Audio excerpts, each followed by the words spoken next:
Deuteronomy 30.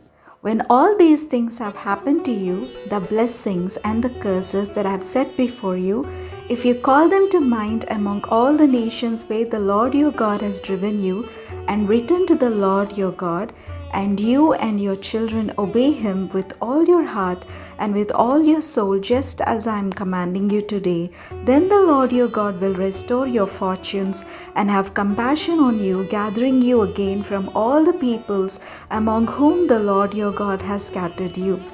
Even if you are exiled to the ends of the world, from there the Lord your God will gather you, and from there he will bring you back.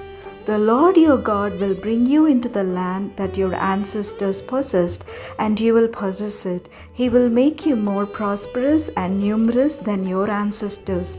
Moreover, the Lord your God will circumcise your heart and the heart of your descendants, so that you will love the Lord your God with all your heart and with all your soul, in order that you may live.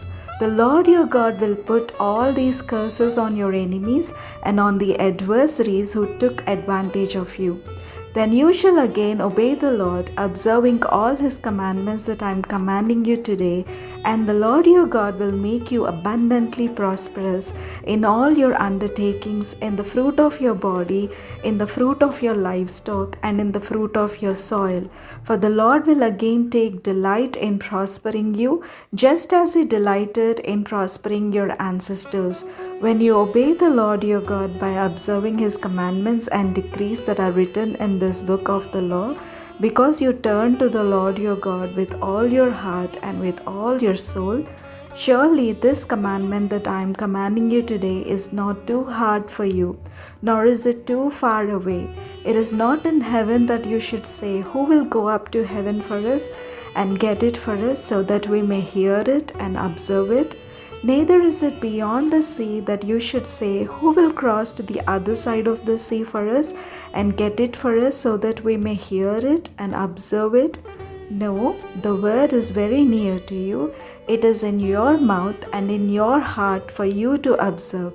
See, I have set before you today life and prosperity, death and adversity.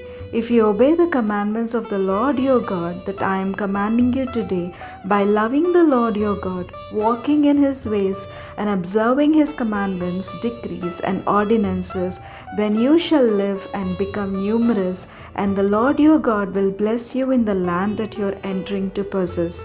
But if your heart turns away and you do not hear, but are led astray to bow down to other gods and serve them, I declare to you today that you shall perish. You shall not live long in the land that you are crossing the Jordan to enter and possess.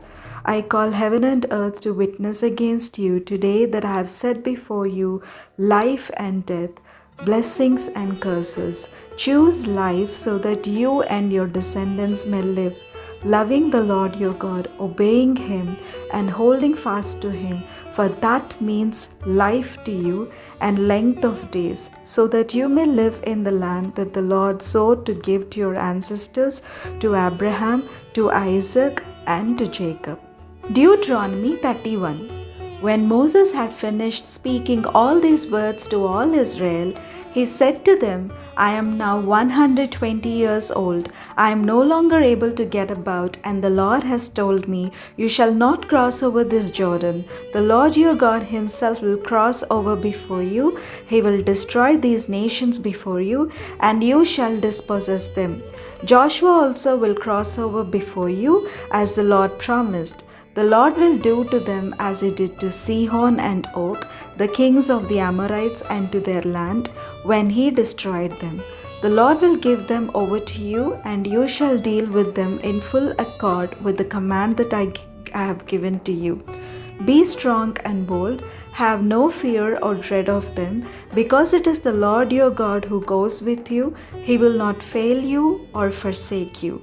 Then Moses summoned Joshua and said to him in the sight of all Israel, Be strong and bold, for you are the one who will go with this people into the land that the Lord has sown to their ancestors to give them, and you will put them in possession of it.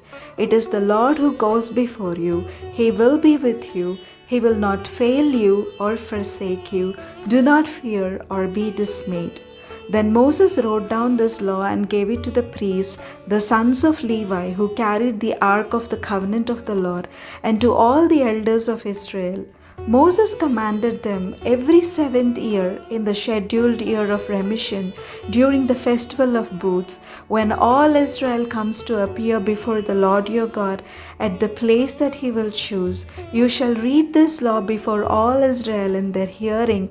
Assemble the people, men, women, and children, as well as the aliens residing in your towns, so that they may hear and learn to fear the Lord your God and to observe diligently all the words of this law, and so that the children who have not known it may hear and learn to fear the Lord your God as long as you live in the land that you are crossing over the Jordan to possess. The Lord said to Moses, "Your time to die is near. Call Joshua and present yourselves in the tent of meeting, so that I may commission him." So Moses and Joshua went and presented themselves in the tent of meeting, and the Lord appeared at the tent in a pillar of cloud. The pillar of cloud stood at the entrance to the tent. The Lord said to Moses, "Soon you will lie down with your ancestors. Then this people will begin to prostitute themselves to the foreign gods in their midst, the gods of the land into which they are going. They will forsake me, breaking my covenant that I have made with them. My anger will be kindled against them in that day. I will forsake them and hide my face from them. They will become easy prey, and many terrible troubles will come upon them. In that day they will say, 'Have not these troubles come upon us because our God is not in our midst?' On that day I will surely hide my face on account of all the evil they have done by turning to other gods. Now therefore write this song and teach it to the Israelites. Put it in their mouths, in order that this song may be a witness for me against the Israelites. For when I have brought them into the land flowing with milk and honey, which I promised on oath to their ancestors, and they have eaten their fill and grown fat, they will turn to other gods and serve them, despising me and breaking my covenant. And when many terrible troubles come upon them, this song will comfort them as a witness, because it will not be lost from the mouths of their descendants. For I know what they are inclined to do even now, before I have brought them into the land that I promised them on oath." That very day Moses wrote this song and taught it to the Israelites. Then the Lord commissioned Joshua son of Nun and said, "Be strong and bold, for you shall bring the Israelites into the land that I promised them. I will be with you." When Moses had finished writing down in a book the words of this law to the very end, Moses commanded the Levites who carried the ark of the covenant of the Lord, saying, "Take this book of the law and put it beside the ark of the covenant of the Lord your God. Let it remain there as a witness against you, for I know well how rebellious and stubborn you are. If you already have been so rebellious toward the Lord when I am still alive among you, how much more after my death? Assemble to me all the elders of your tribes and your officials, so that I may recite these words in their hearing and call heaven and earth to witness against them. For I know that after my death you will surely act corruptly, turning aside from the way that I have commanded you. In time to come, trouble will befall you, because you will do what is evil in the sight of the Lord, provoking him to anger through the work of your hands." Then Moses recited the words of this song to the very end in the hearing of the whole assembly of Israel.